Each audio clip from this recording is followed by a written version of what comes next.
degree black. In the real world, Right. so to speak.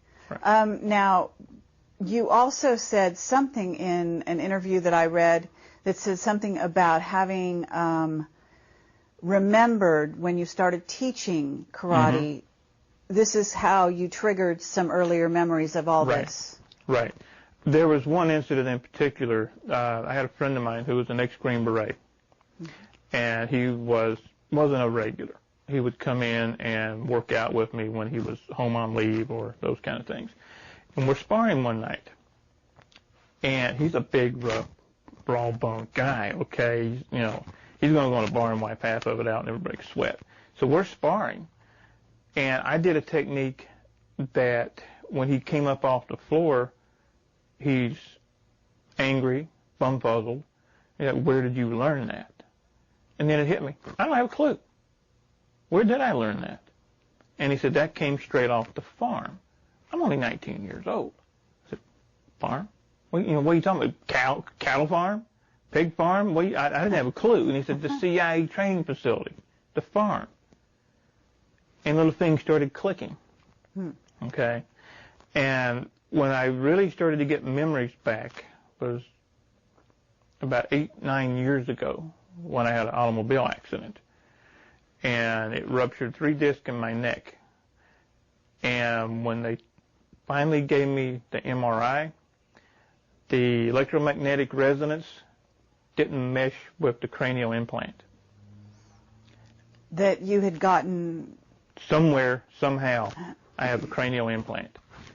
And I say this because I have it on film. And when they put me in the MRI machine, when they turned it on, when it started to spin, okay? Right.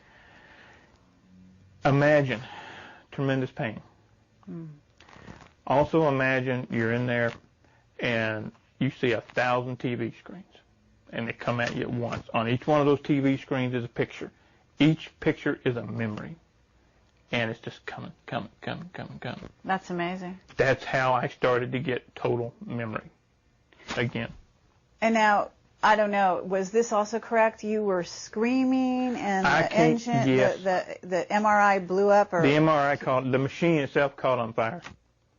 That's what actually brought me out of it. Because I'm there in nothing but my underwear and a gown, holding my head, screaming bloody murder. And I noticed smoke, okay?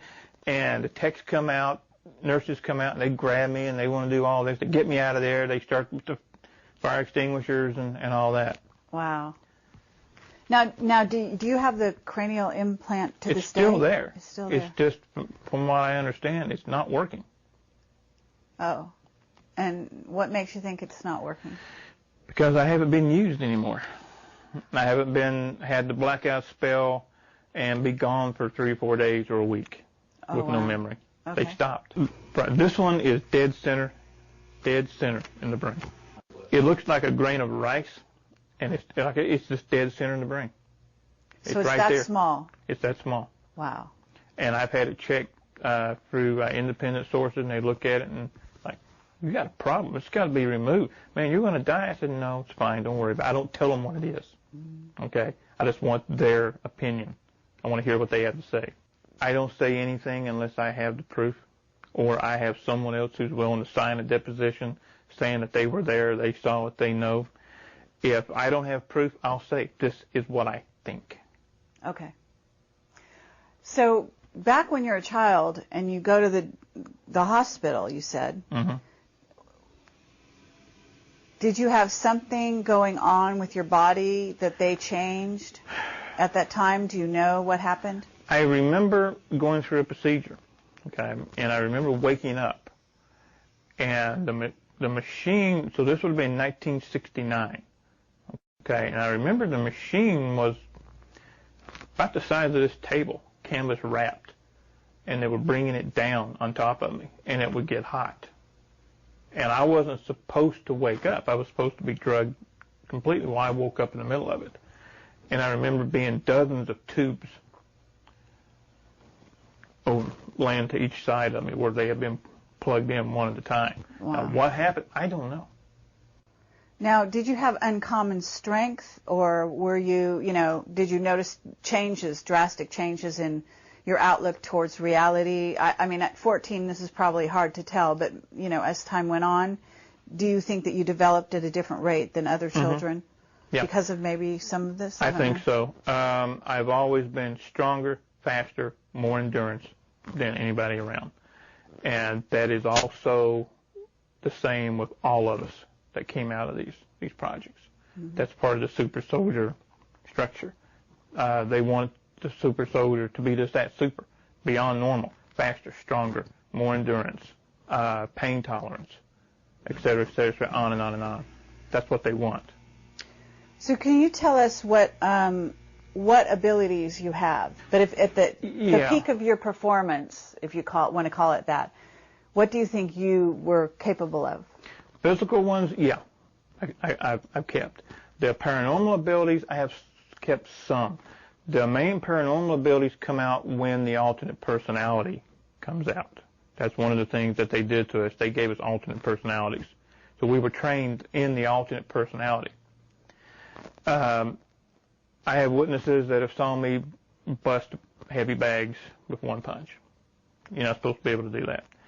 I was measured for punching power, speed, and everything at Burlington, Wisconsin, at a facility up there. It's no longer there. That did all the testing for the pro sports, for the football teams and all that. My punching power, at this time, my weight was 175 pounds. And when are we talking? How many years ago, or what year, if you, generally speaking? Let's see, 1984. Uh-huh.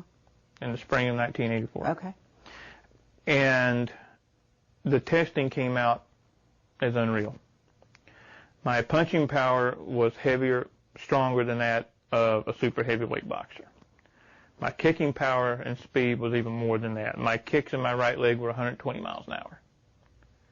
My punching power was well over 18 to 1,950 foot-pounds. That'll bust concrete blocks.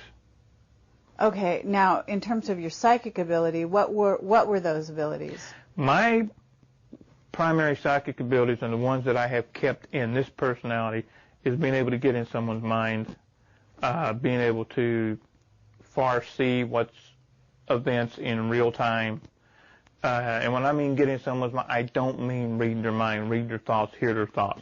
It's more of what some people that I work with now we call picting. We see pictures of their thoughts. Like you may be thirsty, thinking about a soda. I'll look at you. I'll see a Pepsi can. Okay? That's what happens. And these type of abilities to a fighter, a soldier, or an assassin, think of the edge that gives that person. So, do you have absolute recall of times when you're in the other personality now? I have witnesses to that, yeah. See, what happened is I'm not supposed to remember anything right now, okay? I imagine. The people who start to remember are usually late 50s, early 60s, okay? Much too old to really do anything, but I'm not saying 60's old, but in this society, by the time you're 60, 62, anywhere in there, people write you off. So how old are you now? Because I can't tell. I'm 46. Uh-huh. I know. No, everybody says you don't look 46. That's one of the other traits that we have. Mm-hmm. None of us look our age. Longevity. Yeah. Okay. Most of the people who when they start getting their memories back, when they get their memories back is when the personalities begin to mesh. They're no longer personality A, personality B anymore. They start going together. So when all these other memories start coming in, meshing with the other memories,